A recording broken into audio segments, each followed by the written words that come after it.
Streaming it. Public streaming. Public streaming. I think I might just saw public streaming. So welcome, bienvenidos, and welcome to the first episode of Sayonara Baseball in 2024, and potentially the first episode of Sayonara Baseball ever streamed live on YouTube. My name is Brandon Painbeiser. I am just the co-pilot on this adventure. With us, as always, the fearless leader, Kazuki Akiba. Kazuki, happy 2024 baseball season. We're about 90 days in. How are you doing?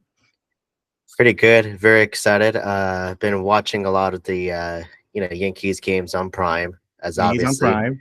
have to promote that as usual. Company man. And MLB.TV. So, been really exciting what's going around on baseball. A lot of changes, obviously. And I did rejoin my that Forbes fantasy baseball team league this year. So been competing with Chris Smith quite a bit. He's riding. So our friend Chris Smith, who was one of the original, he was original guest on this show, 6 years ago? He was a guest on this show before I started. He's riding high right now because his Florida Panthers won the Stanley Cup earlier this month.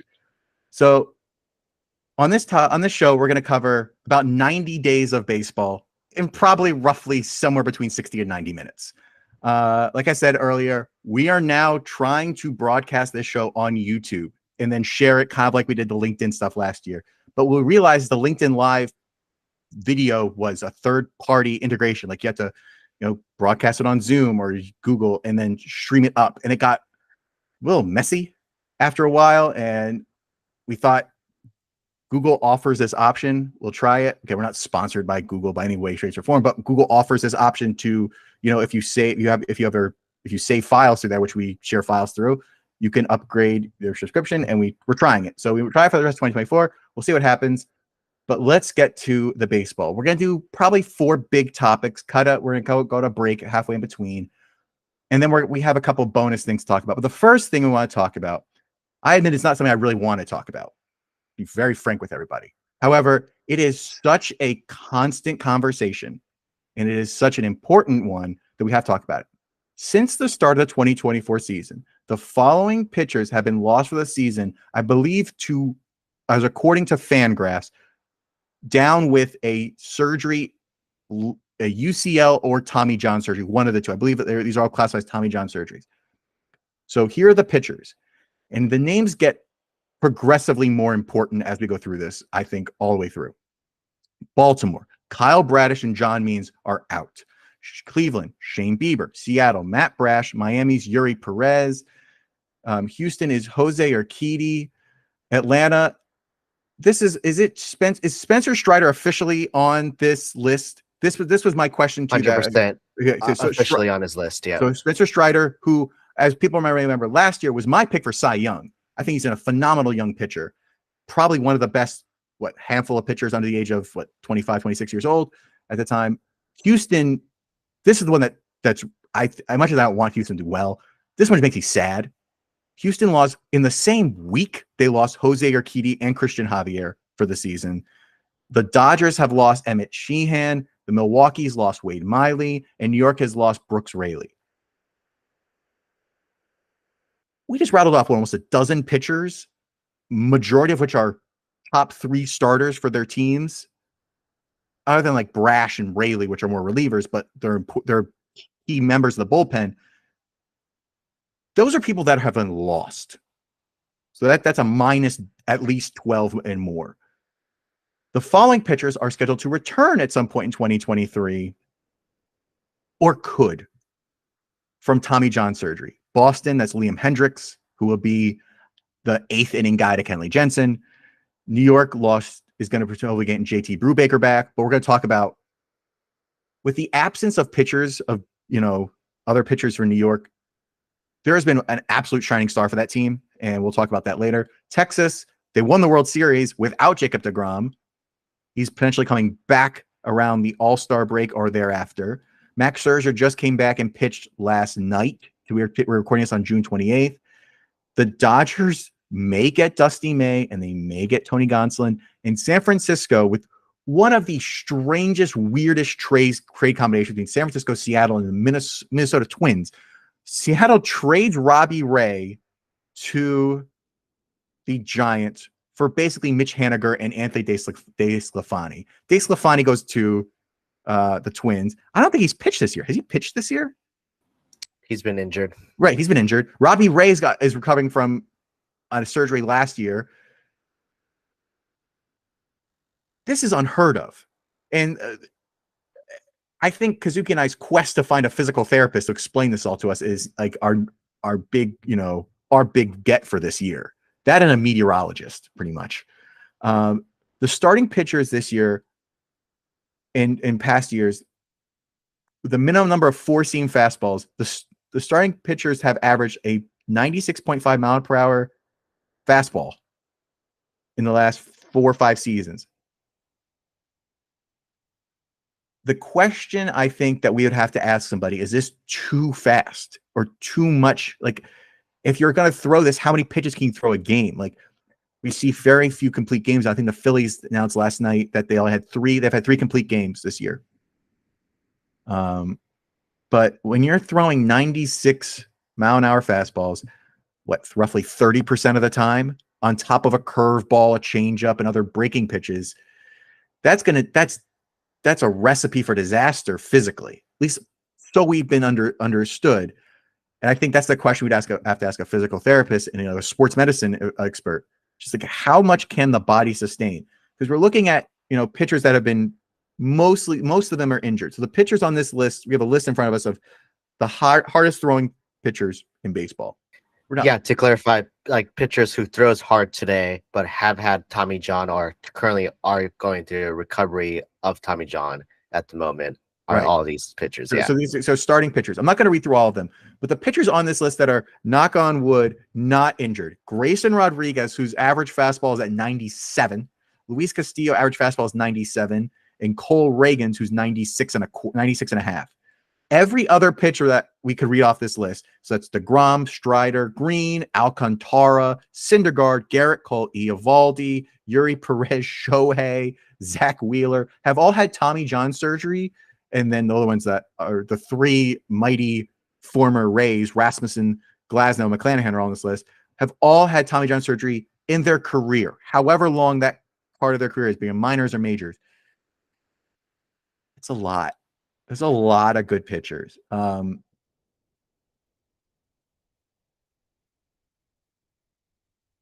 What do you think in general, just generally speaking, has contributed to this? I think it's players are now coached to throw harder.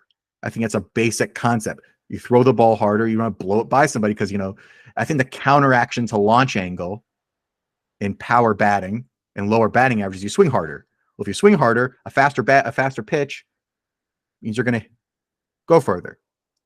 No, you hit it on the point. I think we have a epidemic going on. We have a whole generation of pitching talent right now that's being taught at a very young age, from little league on, to throw as hard as possible. Because if you look at even the top draft class of the past 5 years, like all of them at least threw over 95 miles and up. And the reason why they want to throw hard is because if you could throw hard, you'll be valued a lot higher because you have the K rate. That means you will be able to get people out faster, like you mentioned, than like giving up contact. So therefore, there's a lot of money on the lines, which is why we have all these kids right now relentlessly trying to pursue the highest velocity possible while costing their health at this point, which is why we've been having this UCL injuries all over from little league and on. So it's been crazy, but because of that, they're willing to risk it. So whenever they get drafted really high, they get like $5 to $10 million right off the bat from the signing bonuses alone. And we'll talk about, I think all eyes, on Paul Skeens in Pittsburgh, because he throws so hard and he has such I would say, like, we think about violent pitching motions. I always think of Tim Lincecum. Tim Lincecum had but he had so many movement in his body throw the ball. Paul Skeens does almost a half tornado every time he throws the ball because he throws so hard. So we'll see. I think the other thing we're going to start seeing is like other types of pitches. Like, is this only a fastball related injury association, or is it related to the degree in which people are throwing, how much a curveball breaks, how much a slider, how fast sliders are going so fast now, the rate at which a changeup is used. there's a lot of other contributing factors here, but I think everyone points the fastball as kind of like, the first thing on their mind. Yeah, I mean, fastball is definitely like is one, and I think a lot of people also look at more the spin rate, especially with now the sticky stuff gone. Like, do you have to grip the ball a lot harder? Is like what I heard, and they look at like some metric called IBM, which is about how much a pitch break upwards. So basically, you want something like which is why you've been seeing a lot of fastball set up high and up, because you want to be able to strike these people out, because all of these hitters obviously mentioned about launch angle, trying to hit the ball under as much as possible. So in order to counteract that, you want a rising fastball kind of going up. So we look at I think all these places look for all these different type of spin rates, and the more spin you have, the better, so that the ball moves so much that it's hard for anyone to make contact, right? And I think that's part of the issue, where now like you have to kind of throw in a way that your elbow, your arms, and everything, the whole rotation of your like body needs to really counteract that, so that you're generating that type of spin. And I think it's been a whole issue. I mean, I think it's not just like the whole mechanics where, obviously if you throw like a lot consistently, then yeah, you're gonna like end up injured, because your body's not supposed to be it's not sustainable for them. But Right. I think from the young age, though, also it's a workload too, because if we look at some of the stats we got from Sports Illustrated and Cupwaller from Fangraph from youth baseball, where whoever any youth pitcher who throws over 100 innings per year has 350% higher risk of a serious injury that requires a surgery, or they need to just retire because they could no longer throw. Like, you could look at Steven Strasburg, like he could barely do. I think that's the prime example everyone goes back to. He threw so much at San Diego State and prior to San Diego State, and then he threw so much immediately as he came to the majors, and he just broke down. Like, it was like a nuclear half-life. It was just like a cliff. Like, his whole body, like his whole physical stamina and physical abilities just fell off a cliff for how talented and how remarkable he was. I think that, looking at this now, that scares me as a viewer and a fan of baseball. I think of other pitchers like Patrick Corbin, who throw the ball like a certain way, like Robbie Ray, like players with like lefties in particular. I look at them because like their delivery is such a way. I'm amazed that Randy Johnson, like, like, I think about Randy Johnson, how hard he threw, but the way he threw, like you said, his mechanical ability. Like I said, you're watching not only how hard someone throws, but how they deliver the ball, how they wind up to throw the ball, and like every little thing. More things that from the youth baseball.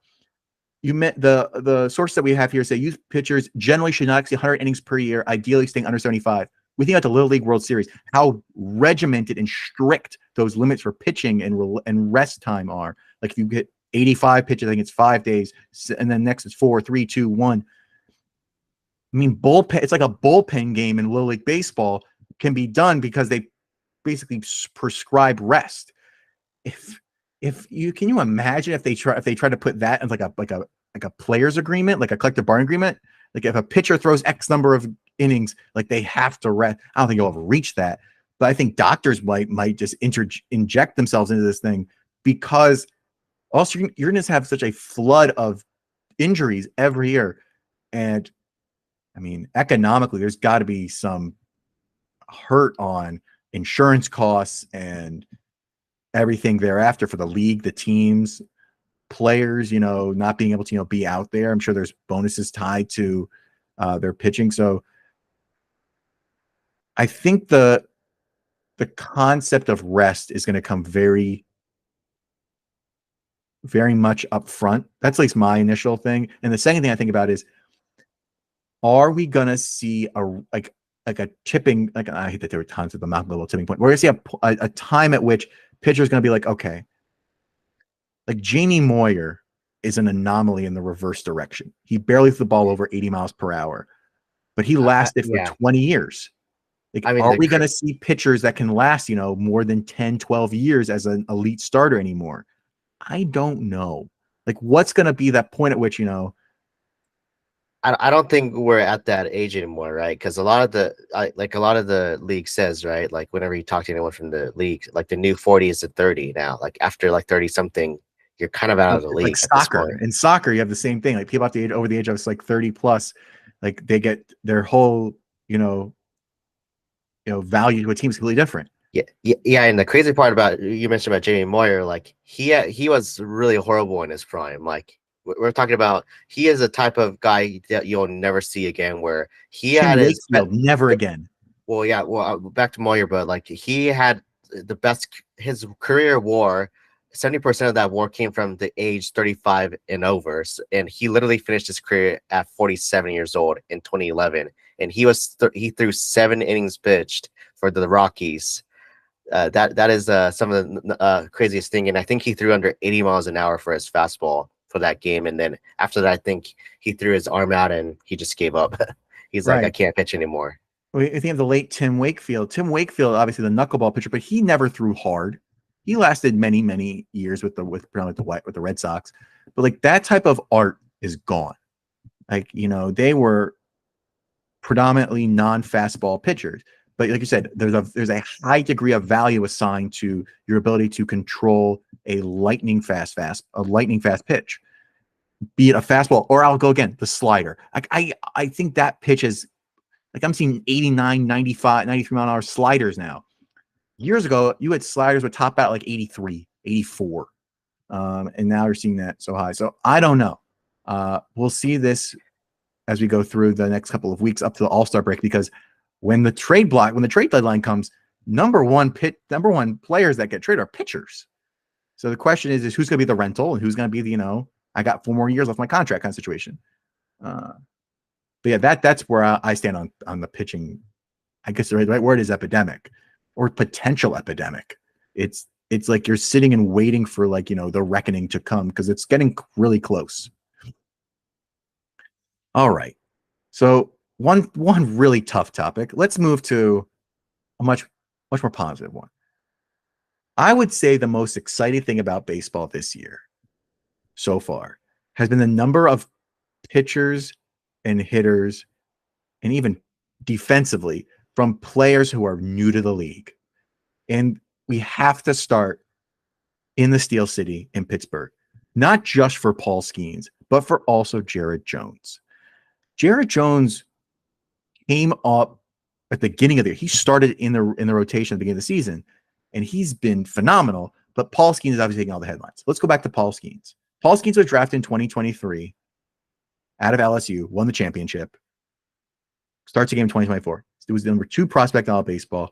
His fastball easily clocks at over 100 most pitches. He faced Shohei Ohtani. I believe he threw 3 101-mile-per-hour fastballs at him, and Shohei was just, oh my goodness gracious. And then he threw the splinter to strike him out. Right. And then he currently, as of, June 28th, he's got a 4-0 record with a 2.14 ERA, 46 and a third innings pitch, 61 Ks and 8 strikes. The incomparable Sarah Langs, who has the keeper of all stats.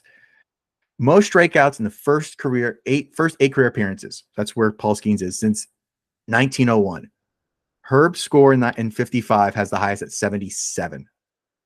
And then you have Jose De Leon from 83, Kerry Wood, Steven Strasburg, Masahiro Tanaka, 72, 68, 66. Nolan Ryan clocked in at 64 3 times. And Paul Skeens is the final numbers on the list. So he is 1, 2, 3, 4, 5, 6. He is 7th all time for most strikeouts in first 8 career appearances. And it's amazing to think about what he does. And the other thing is he has 60 strikeouts and more than 10 walks in first career appearances. The only pitchers to do that are Paul Skeens and Masahiro Tanaka with the New York Yankees in 2014. So Sarah Lang's stats right there are pretty remarkable. Before we get to Jones, have you able to watch any of Paul Skeens, pitching, for several innings? I watched that game against this first game, a little bit of the Dodgers game. And like I said, it's like watching a win. It reminds me, I adored Hideo Nomo's way Hideo threw a ball, because he would tornado wind up and deliver. He wasn't throwing 100 miles an hour, but he would throw these he was like a down the barrel pitcher. Like, it was going right at you, and it was really hard to get around on it. I think the home runs they look like they go lightning rods after him, but you got to swing so fast against Skeens, because not only is he throwing the ball so hard, he's also such a long pitcher. Like his release is so much, it feels like it's so much closer to the home plate just because of how much he leans forward off the mound and gets there. So it's such a quick turn on him that when he struck out, when he faced Shohei, I was like, this can't end well. And then Shohei got him back, but it's such a challenge to really face him because he's so tall and so long. It reminds me of a lot of Randy Johnson in that sense. But like the way he finishes reminds me of Hideo Nomo. Like he is halfway back around the back second base when he finishes a pitch every time. I mean, to me, I feel like it feels a little bit opposite of Nomo in a way that he's not. I feel like whenever I watch him pitch, it feels really effortless whenever he throws his fastball. It's just kind of easy. It looks like he's just tossing the ball and it's 100 miles an hour.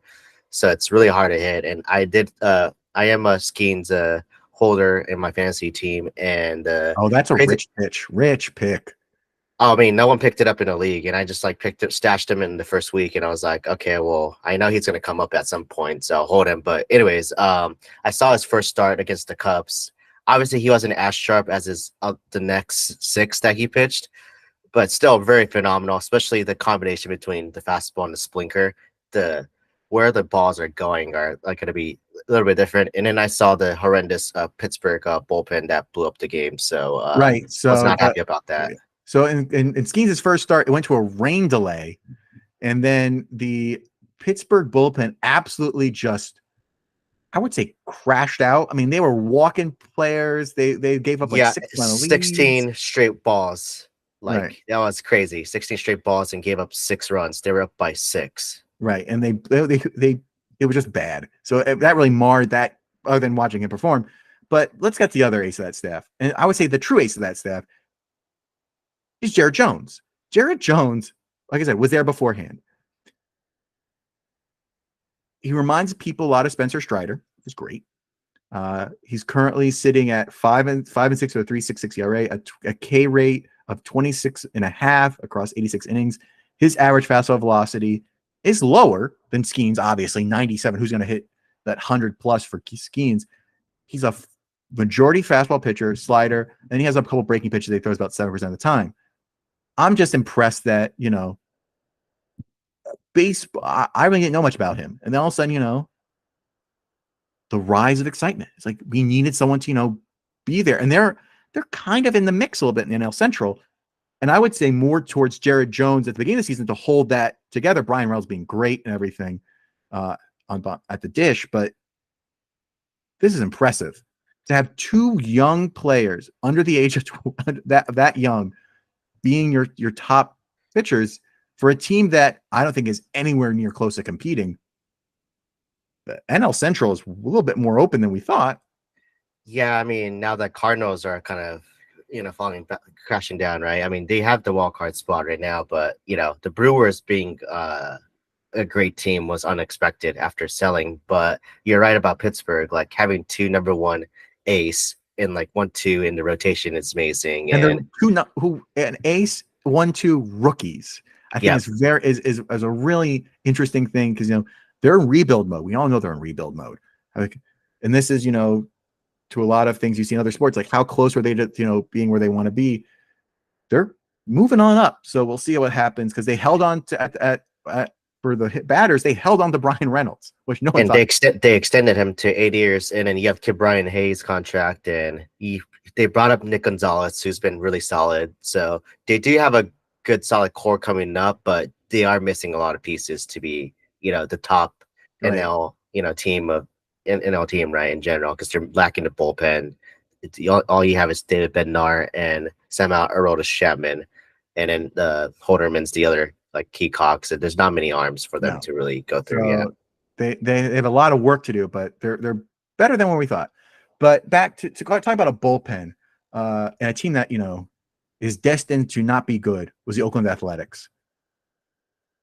Mason Miller is an absolutely incredible closer. He throws the ball so hard, and I never even heard of this guy until this year.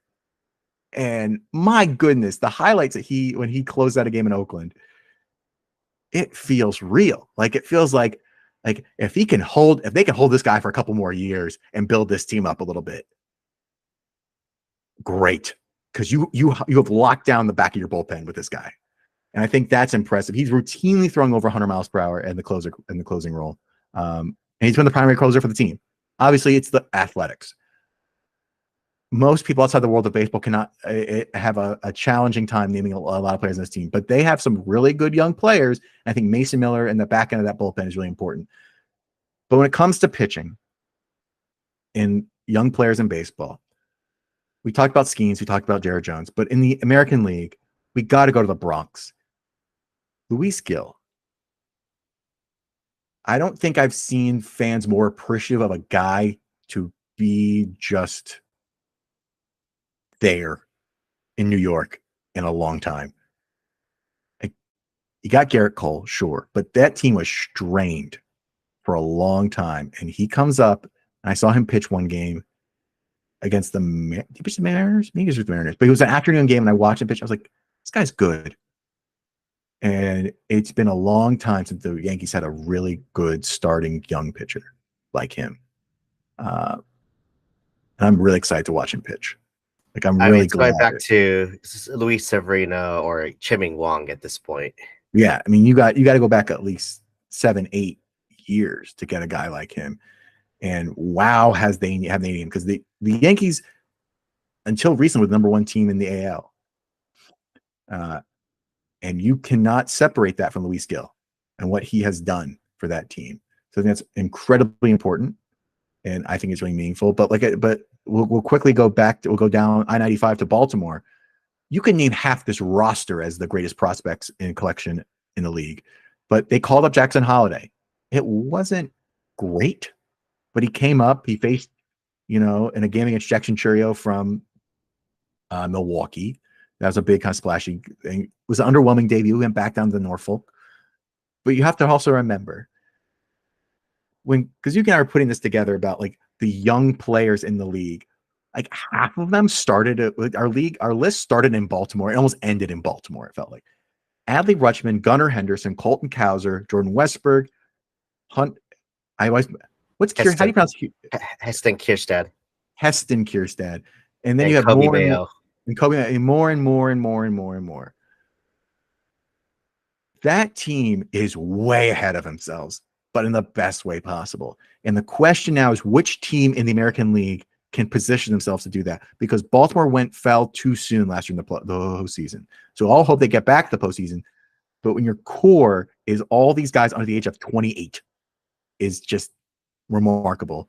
And the other thing that, speaking of people from Baltimore, at Severna Park High School in Severna Park, Maryland, just a suburb of Baltimore, the Padres brought up Jackson Merrill.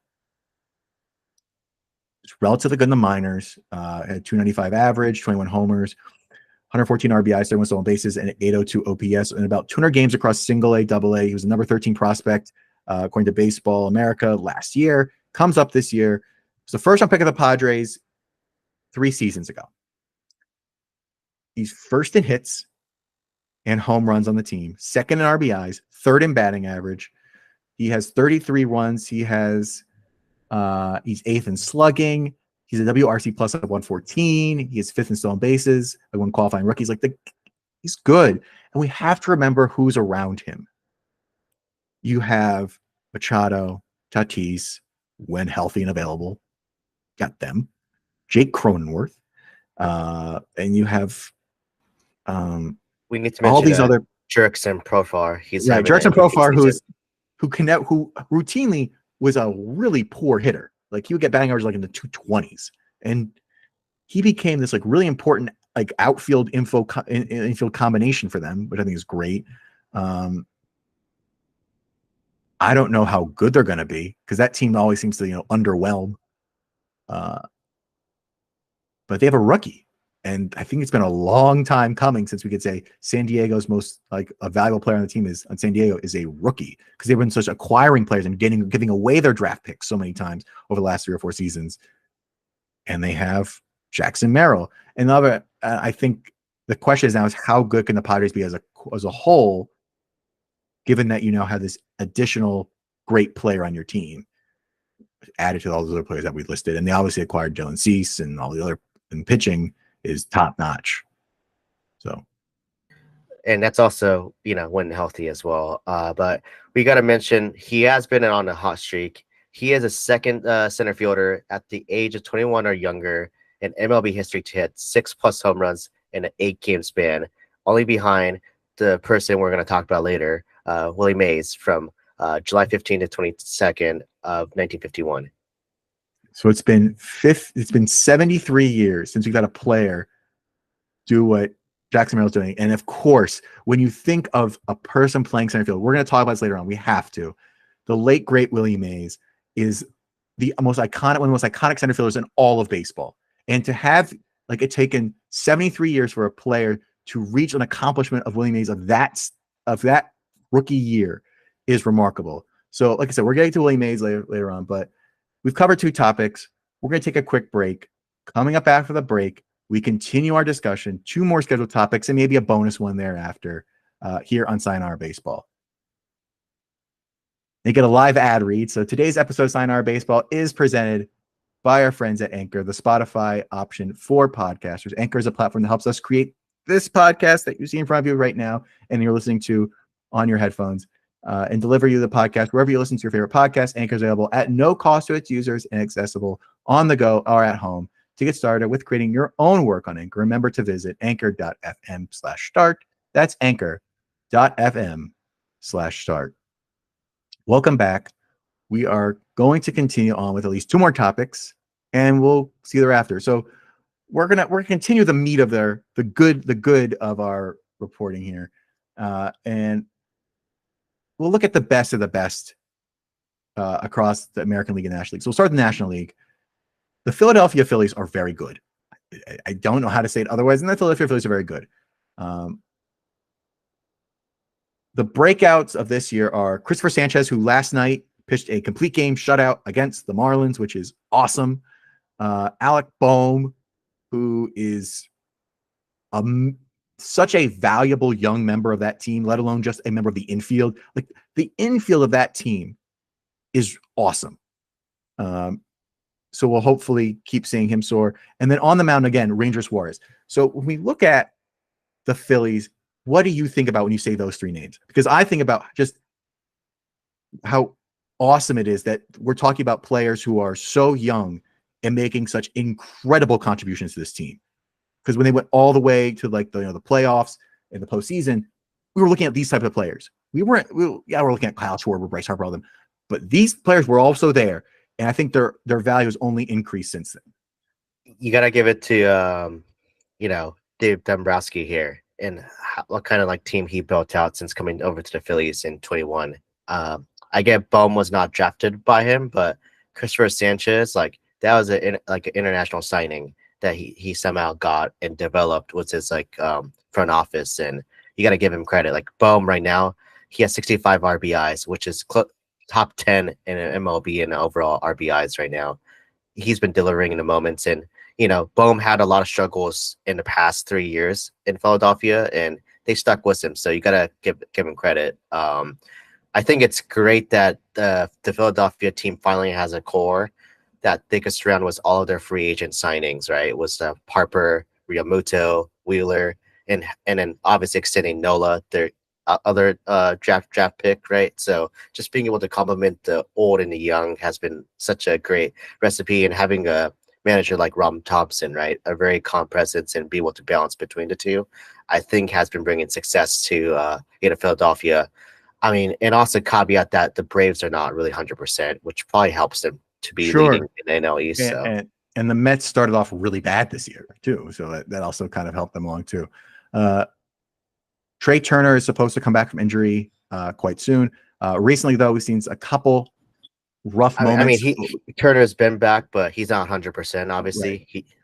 But he hasn't returned to full form yet. I should qualify that. Yeah. And he's again another member of that infield core, and how you're going to kind of move people around is important, because we just lost 2 players in the same game against the Marlins this past week. Bryce Harper and Kyle Schwarber both went out with an injury. JT Realmuto is out to mid-July with an injury as well. So 3 of those big free agent signings are not there. So you're relying on the young players that you developed in your organization. So we'll see. I think they have a good chance to keep holding on because the Braves are, the Braves are having a real tough time. And again, it's not their fault. They have so many injuries, and they're just digging deep into their lineup. So we'll see. Kazuki wrote in our notes here about why we didn't talk about the Dodgers here. I just feel like I always talk about the Dodgers. I mean, the Dodgers are great. The Philadelphia Phillies being as good as they are, I think, is just a wonderful surprise. But we can't ignore the fact that Dodgers are pacing the NL West by many games right now. And I think that's a byproduct of, adding Shohei Ohtani and adding other players. I mean, Tyler Glasnow is what Ray's hope that he would become is exactly now fulfilling as a Cy Young candidate was the Dodgers. And then you have Gavin Stone. I think that's a surprising breakout for me, is a guy who did not pitch well last year, had horrible command, and now he's pitched a complete game, I believe, a couple nights ago. And now he's just stable. He's just like their solid part of the rotation. And even if Kershaw comes back, he's still going to be probably part of it. Right. So I think that's the part of it is there's a lot of unfinished and unknowns with the Dodgers, and they're still good, which is just, the $1 billion team at this point. Yeah, and not to mention they lost Mookie Betts for a while because he broke his thumb. Right. So you're doing this all without all these other players. I think we think about all the injuries the Braves have, and they're just having a tough time. The Dodgers have all these injuries, and they're still winning a lot of games. They're probably playing the Giants right now, and they lost last night on a walk-off. So we'll see what happens, going forward. But let's go to the American League, and there's 3 teams here. In the AL East, with the Yankees and the Orioles, we've talked about both of them a little bit. Rising star for the Yankees being Luis Gil. Aaron Judge is having an MVP season. Juan Soto, Garrett Cole is, slowly coming back to full form too for the Yankees. The Orioles, they recently have taken over first place. They're swapping back and forth with the Yankees. I mean, they have everything running on that team, despite losing their top 2 pitchers. They still are just running through it. I mean, it just shows that the trade for Corbin Burns has really helped him out. They needed that ace, and they have it. And then compliment that was your rising ace in Grayson Rodriguez. Like, that's been like their recipe for success in their high lethal offense with Santander, Westberg, who's probably an all-star at this point. And then, we could rattle off all the top pick that they had was Adley Rutschman. Gunnar Henderson's probably another MVP candidate. But Judge is doing too well that I don't think he'll get it at this point. Unless Judge gets injured, then that's a different story. But yeah, and also Baltimore, you have to add like the role players: Ryan Mountcastle, Austin Hayes. Like it keeps going and going and going. They have depth for days in Baltimore. But the team that had a great streak, and it's fueled by the Oregon State product, I believe. That's Stephen Kwan, and that's Cleveland Guardians. My goodness, did he just take that team on a ride? Because again, they lost Shane Bieber, and that team was on a ride for a long time. And Stephen Kwan got injured and has been an absolute star for that team. He always is great, but he's been on such a good pace since he came back from injury. And I love watching him play. He's just a fun player to watch. He's a great baseball player. If you have a chance to, tune into Tom Hamilton on the radio or watch, the little bit of Bally Sports Great Lakes, Stephen Kwan's great. I mean, there's a lot of other great players on that team. Ramirez and down the list. I mean, Tanner Bybee, they still have the pitching factory without Beaver, which is still insane. And then that bullpen's also top notch, starting with Clase. So of course, they just know how to win tight games. Right. And that division has, the White Sox, who stink, frankly. We'll talk about that in a second. But the Royals are up. The Twins can hold their own, and so you have to win games, and you have to win tight, ugly games in that division. And they found a way to do it. And I think when Stephen Kwan came back, was really a blessing for them. And that we'll close out our regular segments with some surprises, both good and bad. We'll start with the bad. The Rays, Rangers, and Astros have been suffering and struggling this year. The injuries have absolutely decimated the Astros. They lost Blanco had the great start, then the suspension, then they lost Javier and Urquidy. They're 40-41 as of Friday the 28th.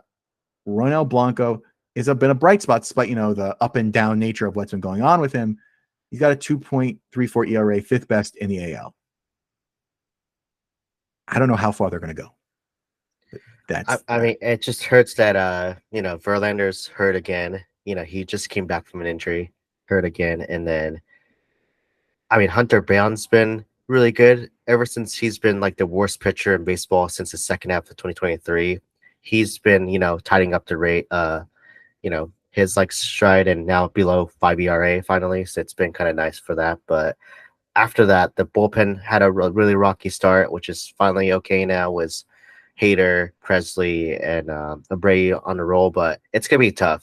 They do need to supplement after cutting Jose Abreu. That was a really abysmal contract, that they signed for no reason. And I think they signed it during the offseason when they let go of their GM, Click, right? And then they had no GM for a while, and I believe it was signed by the committee of led by Jeff Bagwell and Jim Crane. So I guess lesson learned for these teams is to never sign big acquisitions unless you have a GM. Right. And obviously in the bullpen, which I didn't realize until the beginning of the season, was the Mariners signed Ryan Stanek. And you named off all-star caliber relievers for the Astros, but you lost one other important piece of that, and he goes to the Mariners, who's in the division. Two, actually. I mean, the second one's not doing great in Hector Neris, but he was really good for the Astros. Right. The Astros' secret weapon was their bullpen. It was their secret weapon because they could have, a decent starter go 5 innings and then line them up every game, just like the Yankees of the 90s, just line them up and just run them out. You didn't need to have we obviously the Yankees in the 90s had Pettit, Cone, and Clemens and Wells and da-da-da-da. But you also had to go every other inning covered. The Astros had Nelson, you had Jeff Nelson, everyone. Mendoza, right? I think. Yeah. And then, obviously Rivera, you had the best closer in baseball history at the end of your line. The Astros didn't have that type of level of caliber, but they had that ability to do that. Few teams could do that. And they're just now slashing that a little every once in a while. And your starters are such a limited rotation. And I think that's tough. Go up I-35, you're in, or I-45, you're in Dallas or in Arlington with the Rangers. You had no Scherzer. You don't have DeGrom back. And that team has been just, limited in what it can do as well. I mean, you got Corey Seager, you got Marcus Semien, you got Alex Garcia, you got all these incredible hitters. That's only one side of the game. And, that ballpark is huge. You got to keep the ball in front of you. And it just wasn't happening.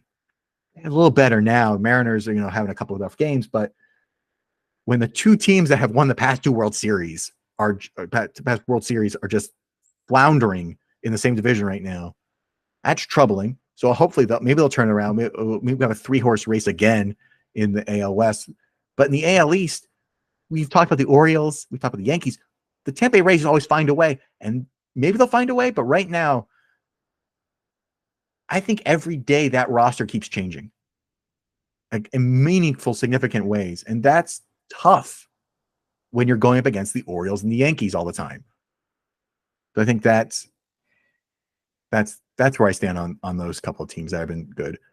This one's mine personally. I think I very much overestimated the power and strength and goodness of the Tigers. You add Kenta Maeda, you add Shelby Miller, you add Mark Canha. You call up Colt Keith. You have Matt Vierling. And you have Tarek Skubal. And they're not where I thought they would be. That's how I look at it. Yeah, they've been inconsistent. I think that's the right word. I think you're using there.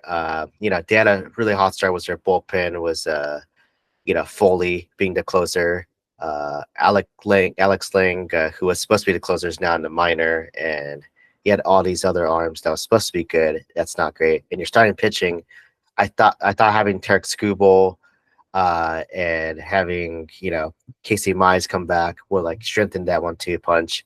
Didn't happen much, but Reese Olson's been a good reliever revelation, right, for them to like cover that spot. So which is why they're still in it, but then their offense is so inconsistent, minus like Matt Vierling right now, where it's like just up and down. Spencer Torkelson's not the same, and Javier Baez is Javier Baez at this point. Riley Green's So not the same. Like you had so many good young players, and it's just inconsistent.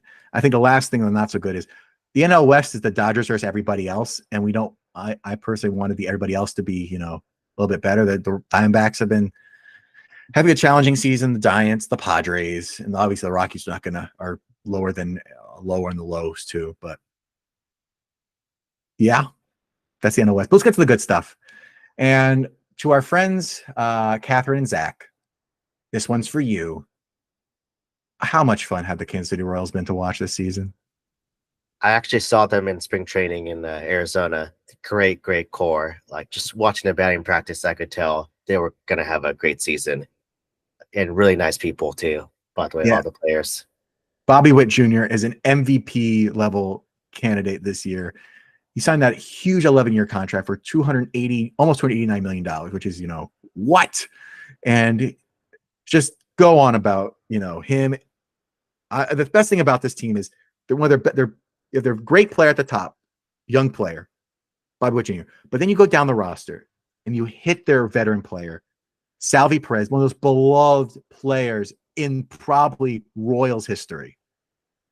And their value is so important, just by different strokes. So I think that's important. Witt's batting over 300. He's got 12 home runs, 22 stolen bases, a 4.7 WAR, a WRC plus of 144. But not far behind is Salvador Perez with WRC plus of 128. He got 13 homers and 14 RBIs.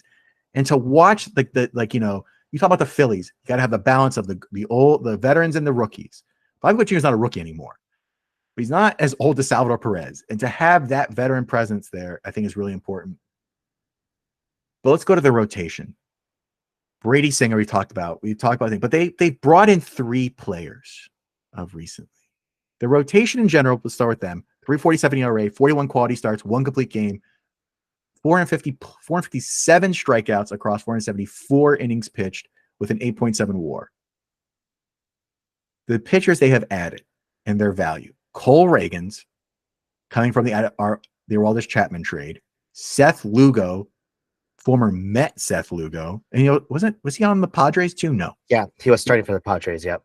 And then former cross-state rival Michael Wacha from the Wacha went from the Cardinals to the Red Sox.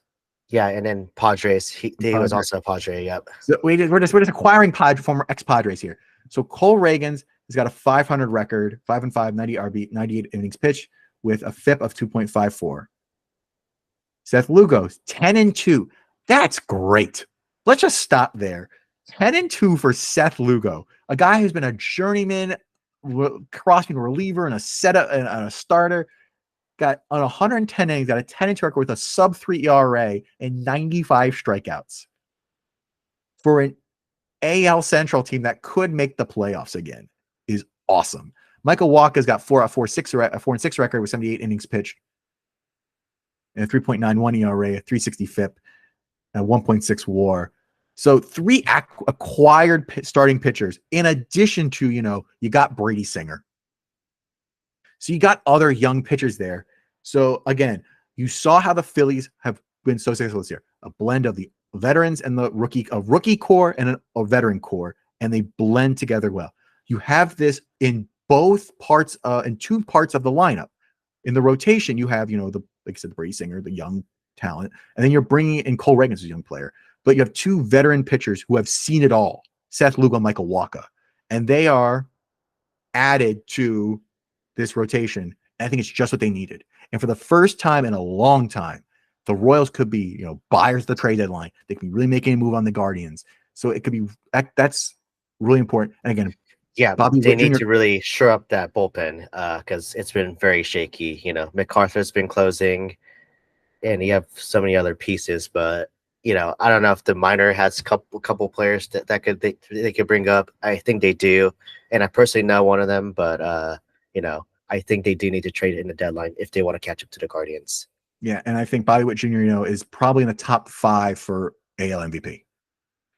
So I think that's a great showing for a team that has always been like a cast off in the last ever since they won the World Series years ago. Chicago Cubs got a great player. Not be doing so well, but they got a great player, and that's Gota Imanaga.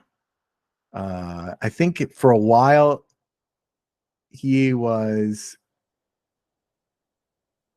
like really good, and then it just had a couple rough. But he's currently at 7-2 with 85 innings pitched, 3.07 ERA, 84 strikeouts, and 14 walks. He did have a rough game against the Mets recently, but I watched his reactions when he got the home runs to the Mets. And it was like watching a person go through a comic. It was like a comic strip. Like, oh no, oh no, oh no, oh no. But again, first year in the majors, and for him to be that good, first year in the majors. I mean, obviously Japanese pitchers are abound in the majors right now, new to MLB Japanese pitchers. So we'll see how good they are. But the Cubs, have a lot of work to do because everyone's chasing the Brewers, and they signed Cody Bellinger. They put a lot of money behind their young talent too. How good are they going to be? And then overall, the NL wild card has been more exciting than I expected. 10 teams in the race for the third wild card spot within 5 games back of the last spot. Cubs, Braves, Padres, and Cardinals.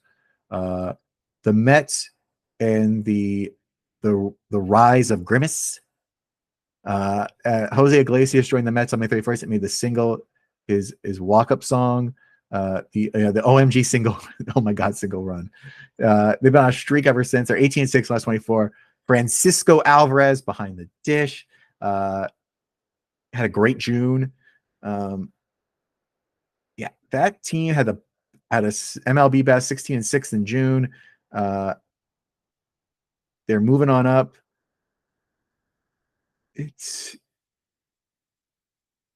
proceed with caution, I think, at Citi Field right now in the Queens, because they could do it.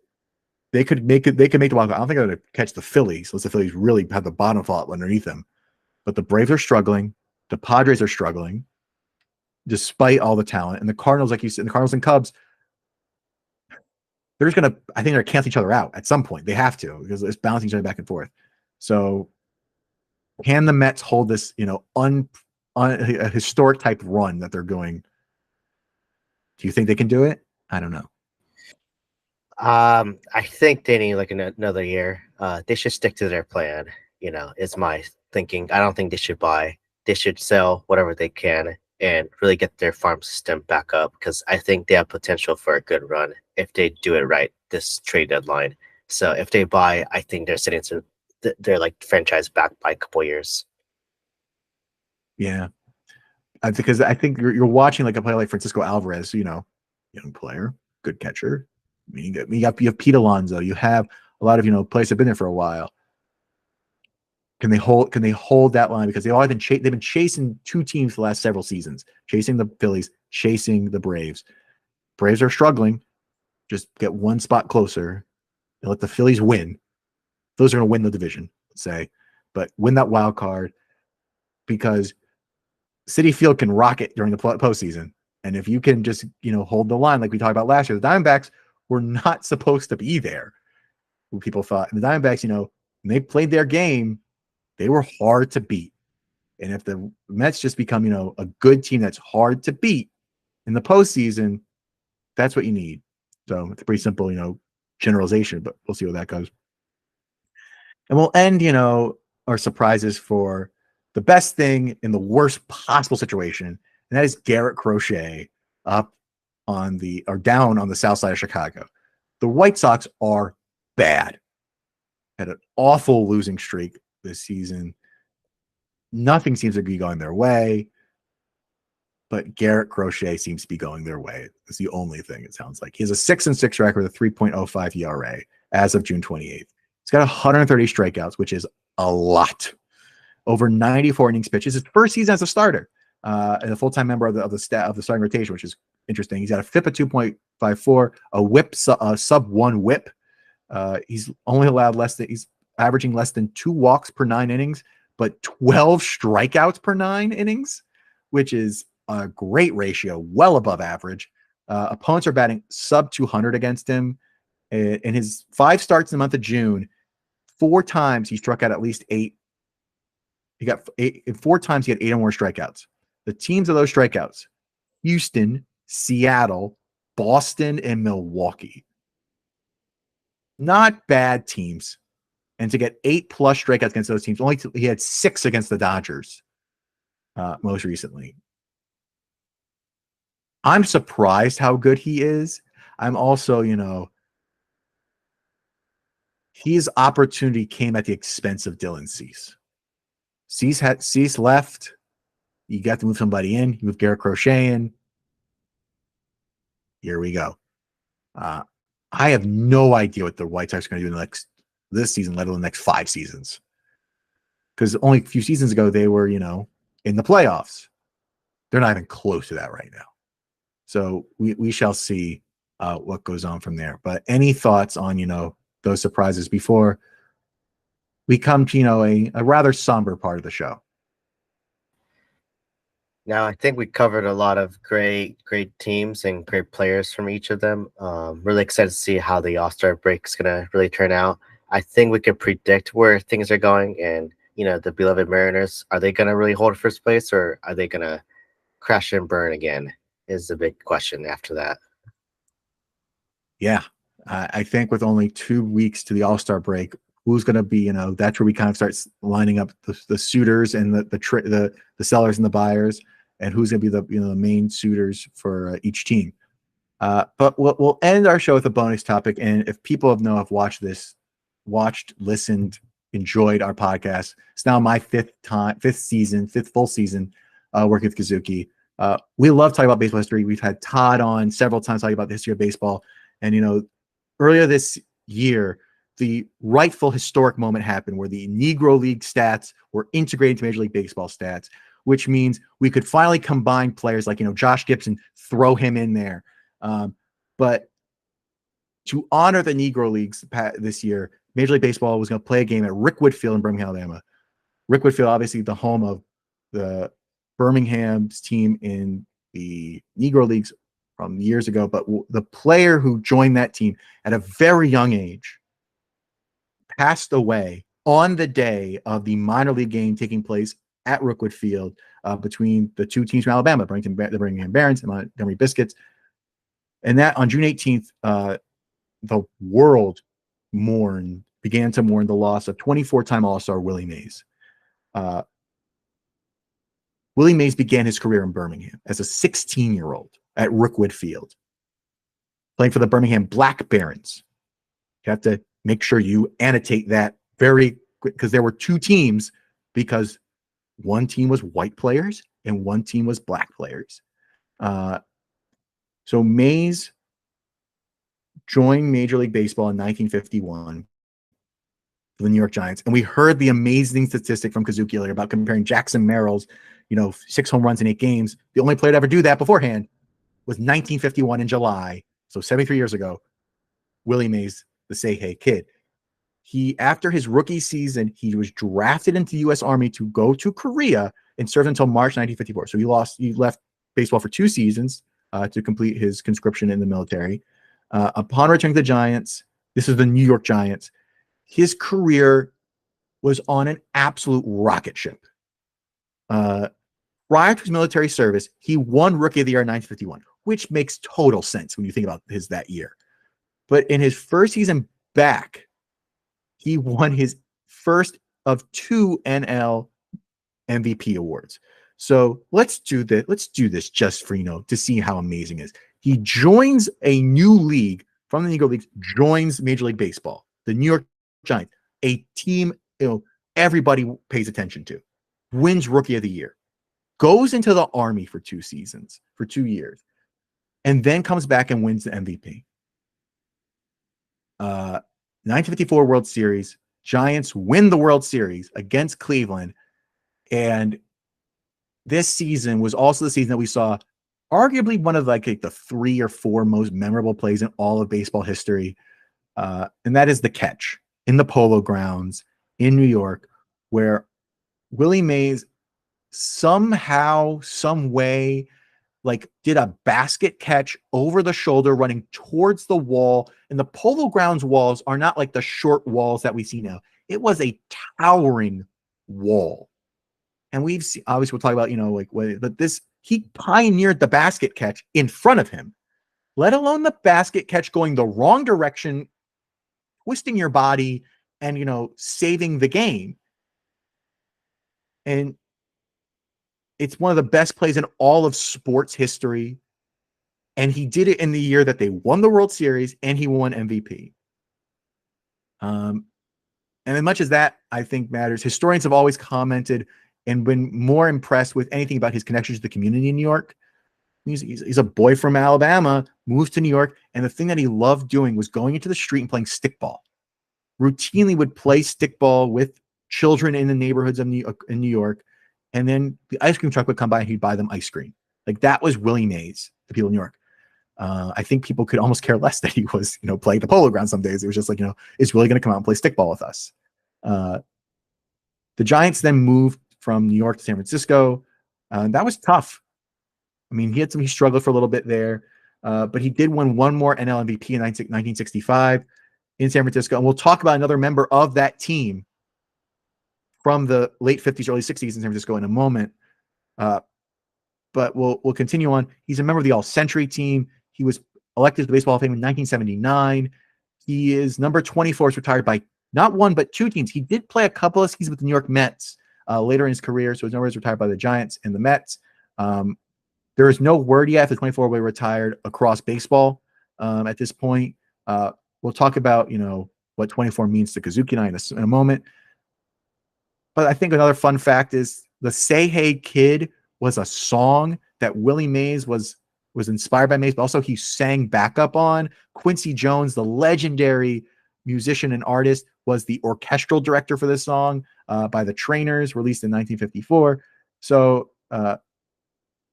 go find the song. It's great because it's great to watch the record play. And like I said, when you think of number 24, for myself, being a born in Seattle, it's Ken Griffey Jr.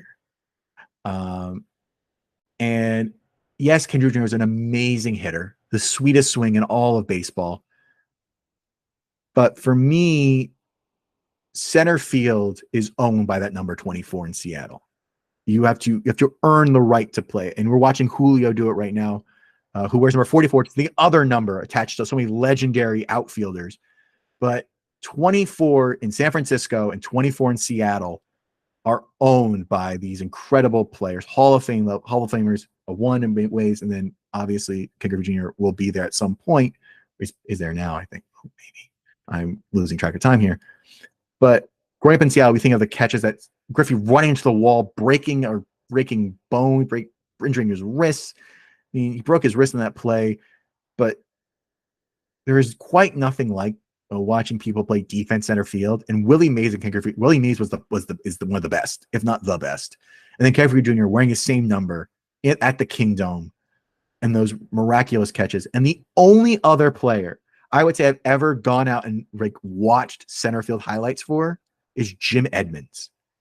And Jim Edmonds, obviously with the Angels and the Cardinals, Jim Edmonds had probably the second most iconic catch I've said from center field, which was when he dove facing the wall with the Angels. And I think the amazement that he caught the ball just reminded me of the amazement of Willie Mays when he pioneered a new type of, basket catch into this thing.